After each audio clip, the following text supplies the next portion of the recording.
Hello everyone, I'm Marjorie Rivera, your future instructor. So join me as I discuss monolingualism and bilingualism. So let's start. So let's begin in monolingualism. What do you mean by monolingualism? Monolingualism is the ability to speak one language, or also known as unilingualism. Monolingualisms come from the Greek word mono, which means one, and from the Latin word lingua, which means tongue or language. So you only speak one language, and that language is called native language or our mother tongue. The advantage of knowing one language is that you are fluent enough in using the language, since you're always using it. However, you are limited only to communicate with others, because you only communicate with others that speak your language. Proceed in monoglottism. Monoglottism focuses on one's capacity or only capable of learning one language.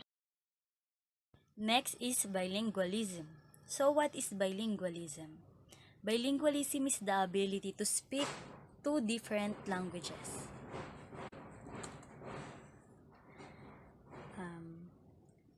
Bilingualism comes from the prefix bi, which means having two, and from the Latin word lingua, which means tongue or language.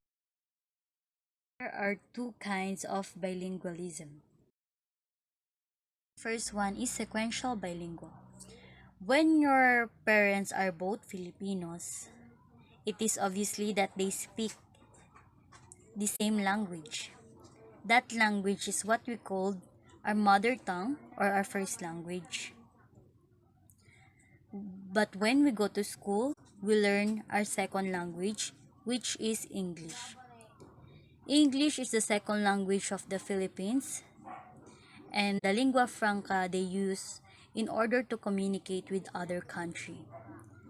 Sequential bilingual is we learn different language, two different language, but not at the same time.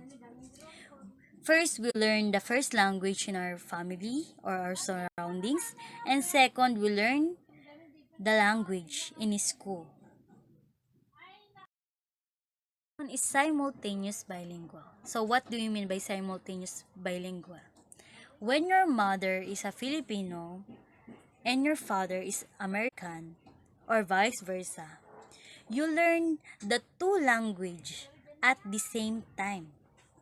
You learn them equally or you learn them fluently because you always using it by means of communication. So simultaneous bilingual use or learn the two language at the same time because you already born with that language. And that's all for today. I hope you learn a lot as I discuss monolingualism and bilingualism. Thanks for watching.